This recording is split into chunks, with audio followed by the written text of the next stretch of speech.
देखो कह रहा है find the acceleration due to gravity on surface of the satellite having mass radius. ठीक है, एक्सेलरेशन ड्यू टू ग्रेविटी निकालनी है आपको।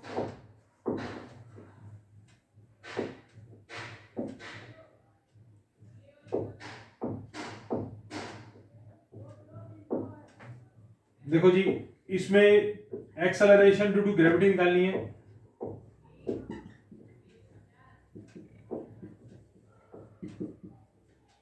ये होती है जी एम अपॉन में आर स्क्वायर। जी की वैल्यू 6.67 10 की पावर -11 मास ऑफ सैटेलाइट। ये मास ऑफ सैटेलाइट दिया हुआ आपको 7.4 इंटू 10 की पावर 22 kg अपॉन, ये kg की जरूरत नहीं है, यहां पर हटा दो। रेडियस 1.74 इंटू 10 की पावर 6 का स्क्वायर। ठीक है, calculate the acceleration of gravity due to gravity on the surface of the planet या सैटेलाइट है जो भी है। ठीक है,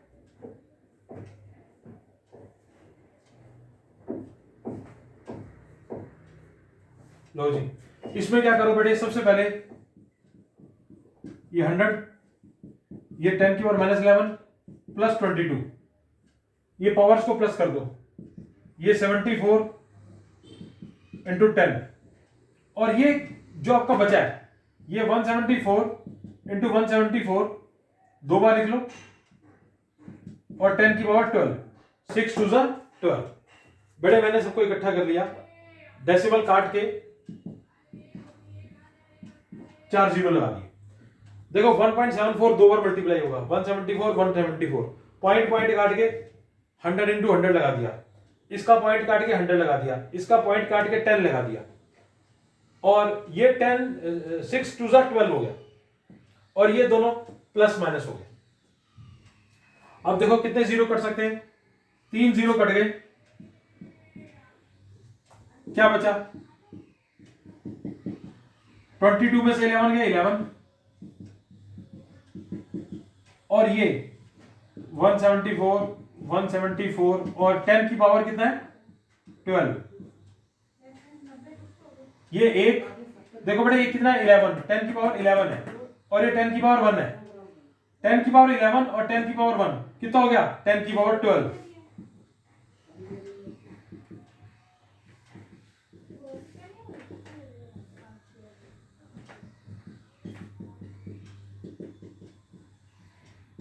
ये दोनों कट गए। अब आप इनको मल्टीप्लाई कर लो और इसको इससे डिवाइड कर दो, तो जो आपका आंसर आएगा 53 का आंसर है, जिसका अप्रोक्सीमेटली आंसर निकलेगा ना बेटे, वो आ रहा है 1.63 मीटर पर सेकंड स्क्वायर। जी का आंसर आया ये, जी इक्वल टू ये। अब जी की वैल्यू ये आ रही है, इसका मतलब ये क्या है 9.8/6, ये मून है, मून की ग्रेविटी यही है। इसका मतलब जो सैटेलाइट हम बता रहे हैं वो मून है, ये जो सैटेलाइट है ये मून है, क्योंकि मून की ग्रेविटी होती है 1.63 मून की, और अर्थ अगर होता तो रेडियस ऑफ अर्थ गिवन होता, मास ऑफ अर्थ गिवन होता, तो आप उसमें निकालते तो आपका आंसर आता 9.8 मीटर पर सेकंड स्क्वायर।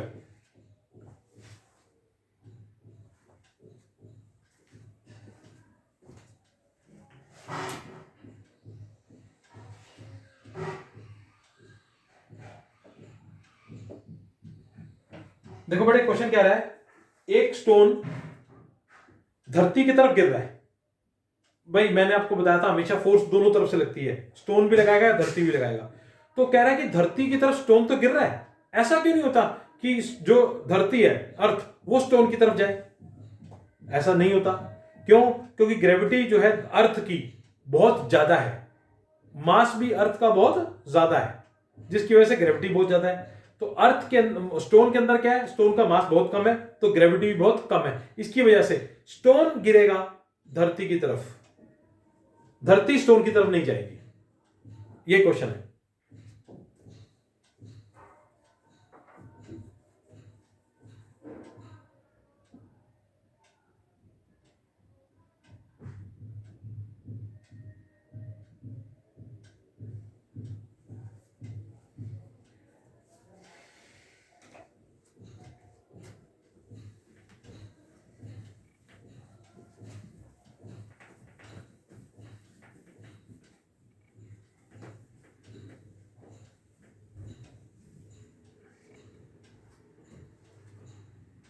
कह रहा था value of G, value of ji,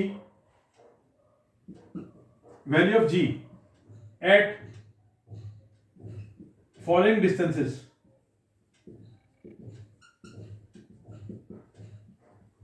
A B C और डी। कह रहे हैं the value of G at 6 distances A B C D from the surface are found to be. G की value इसकी निकल रही है 3.08 मीटर पर सेकेंड स्क्वायर ए पर, इस पे निकल रही है 9.23, इस पे निकल रही है 0.57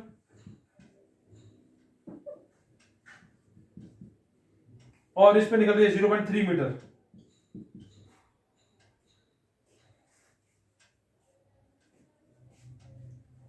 arrange this values according to G distance के हिसाब से। देखो बेटा ऐसा है कि मेरी बात को समझ लेना, द वैल्यूज ऑफ जी दिया हुआ है ए बी सी डी ई पर, ये डिस्टेंस दिए हुए हैं, मतलब इनकी वैल्यूज दी हुई है, तो आपको अरेंज करना है डिस्टेंस के अकॉर्डिंगली, ठीक है। तो एक्चुअली क्या है कि ना, सबसे पहले आपको देखना पड़ेगा कि सबसे ज्यादा वैल्यू किसकी निकल रही है जी की। 9.23 सबसे ज्यादा है, फिर उसके बाद वैल्यू किसकी कम है 3.08, तो अरेंज कर दें 9.323, फिर उसके बाद आएगा 3.08, फिर उसके बाद आएगा 0.57, 0.3, सबसे बड़ी ये, उससे छोटी ये, उससे छोटी ये, उससे छोटी ये। तो अगर हम ध्यान से देखें ना बेटा, तो डिस्टेंस सबसे ज्यादा नजदीक किसका होगा, इसका होगा, फिर उसके बाद इसका। जितना हम ऊपर जाते हैं ना उतनी वैल्यू कम होती जाएगी जी की, क्योंकि ऊपर जाकर के फिर मून की ग्रेविटी शुरू हो जाएगी इस वजह से, और बिल्कुल डेप्थ में चले जाएंगे तो जीरो हो जाएगी। The orbit of the planet around the sun is circular, इसमें ए आ रहा है 9.23, फिर वही जैसे मैंने अरेंज कर दिया, ठीक है। Arrange the values according to increasing distances, distance के हिसाब से। तो डिस्टेंस ज्यादा होगा ना तो वैल्यू कम हो जाएगी, क्योंकि हायर एल्टीट्यूड पे जाता जाएगा उतनी ग्रेविटी कम होती जाएगी। एक समय ऐसा आता है अर्थ की ग्रेविटी खत्म हो जाती है। तो ये दिया हुआ आंसर उसका, ठीक है।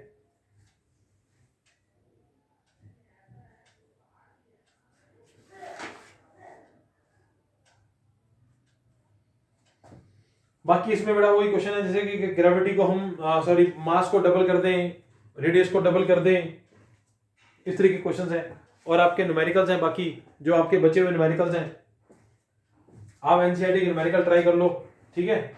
और मैं आपको भी बता रहा हूँ बेटे, यूलाइक का सैंपल पेपर आप ले लो और उसको सॉल्व करना शुरू कर दो, आपका फायदा होगा उसमें, ठीक है जी। तो बाकी हम नेक्स्ट क्लास में करते हैं।